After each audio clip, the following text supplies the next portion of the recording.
Twongeye kubashimira mwese abadukurikiye kuri Military Story TV, mugenda umunsi ku munsi mutwereka ko turi kumwe mu biganiro n'amakuru tugenda tubagezaho. Amakuru yacu uyu munsi arerekeza kuri Uganda. Ni igisirikare cya Uganda UPDF cyaguze indege y'intambara idasanzwe mu gihe iki gihugu gikomeje ibikorwa byo guhangana n'umutwe wa ADF mu burasirazuba bwa Kongo, ndetse umupaka wa Bunagana uhuza Uganda na Kongo ukaba uherutse kwigarurirwa n'umutwe wa M23. Uyu mupaka ukimara kwigarurwa n'uyu mutwe wa M23, ntago igihugu cya DRC cyahise kibibona neza, kuko cyahise gitangaza ko kugeza ubu ngubu intambara kirimo gihanganye n'ibihugu bibiri, hakiyongeraho umutwe wa M23. Ibyo bihugu biha imfashanyo kugira ngo birwanye DRC.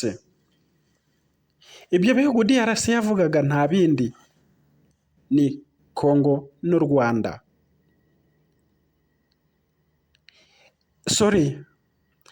Mutubabareho gatoya, ibyo bihugu Kongo yavugaga ni Uganda n'u Rwanda ko ari byo biri gufasha M23.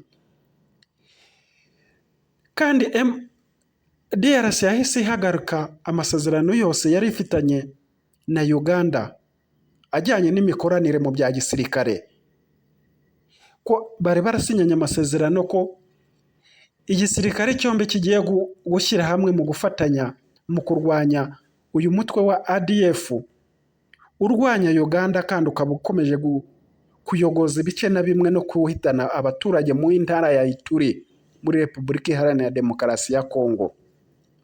Ariko uyu mupaka ukimara gufatwa, Kongo yahise ihagarika ayo masezerano, ndetse Kongo yari iherutse kongeza igihe cy'imikorere n'imikoranire cyangwa igihe igisirikare cya Uganda UPDF cyakorera muri Ituri, igihe cy'amezi 2. Bahise babihagarika, bavuga ko nta ngabo za Uganda bashakayo. Ese iki nicyo cyaba cyatumye Uganda igira urwikekwe? Kubera ko DRC yahise ihindura amasezerano ndetse ikayereka ko yahise iba umwanzi kubera ko iri gufasha M23.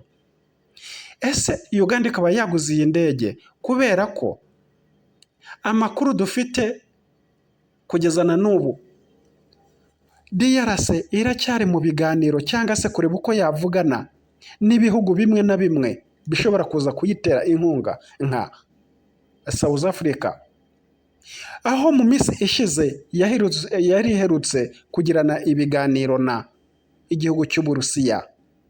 Ariko ambasaderi w'Uburusiya muri Kongo yaje kwemera ko igihe cyose Kongo izasaba igihugu cy'Uburusiya ubufasha mu bijyanye no kurwanya imitwe iri kurwanya DRC, ko biteguye kuzabaha ubufasha bushoboka ubwo ari bwo bwose, cyangwa kurwanya igihugu icyo ari cyo cyose cyaba kiri inyuma y'ibi bikorwa M23 irimo. Ibya politiki ni birebire. Amakuru avuga ko indege yaguzwe ari MI-28 yaguzwe mu Burusiya, ikaba ibarirwa mu gaciro ka miliyoni 180, mu gaciro ka miliyoni 18 za Amerika. Ni indege ifite ubushobozi bwo kurasa za misile, ikaba yarasa indege ziri mu kirere ndetse ikaba yanarasa ku butaka. Ifite ubushobozi bwo kurasa ku butaka itari mu gace iri kurasiramo mu birometero 4 iri mu kirere cyahategereye aho iri kurasa. Amakuru avuga ko ubwo Perezida Yoweri Kaguta Museveni yajyaga kwifatanya n'ingabo zirwanira mu kirere no kuzishimira akazi keza zikora, aribwo bwa mbere hagaragaye izi ndege 3 nk'uko Daily Monitor yabitangaje. Uganda ikomeje kongera ingengo y'imari ishyira mu gisirikare, aho mu mwaka ushize yashoyemo arenga miliyari imwe zisaga y'amadolari ya Amerika. Iyongera y'aya mafaranga yiyongeyeho 80, yiyongeyeho ibice 8 ku ijana ugereranyije n'ayo yari yashoyemo mu mwaka wari wabanje. Nanone kandi nubwo Uganda imaze iminsi ifitanye umubano cyangwa itsuye umubano biturutse kuri Muhoozi Kainerugaba, umuhungu wa Museveni, ari we wabuhuje u Rwanda na Uganda mu biganiro bamazemo iminsi, ku mubano wari umaze iminsi umeze nabi, ndetse aho nta n'umuturage muri ibyo bihugu byombi wari ucyambuka umupaka. Ariko abahanga mu bya politiki bavuga ko nubwo Kainerugaba yakoze kiriya gikorwa, umutekano usesuye wagerwa hari uko abaye perezida. Igihe cyose ise yaba akiri ku butegetsi, umutekano w'u Rwanda na Uganda wahinduka, kuko ntabwo ari ukuva ubu ngubu, kuva mu ntambara ya kabiri, intambara yitwa iya kabiri ya Kongo, ingabo z'u Rwanda zahuye n'iza Uganda bakora intambara y'akataraboneka muri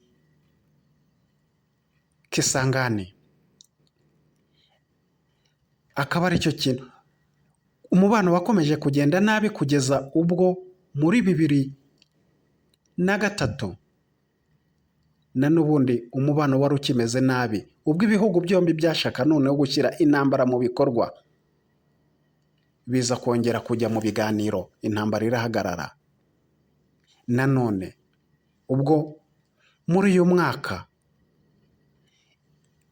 wa 2022 nabwo umwuka mubi warubuye hagati y'ibyo bihugu, ariko abahanga bavuga ko igihe cyose Museveni azaba akiri ku butegetsi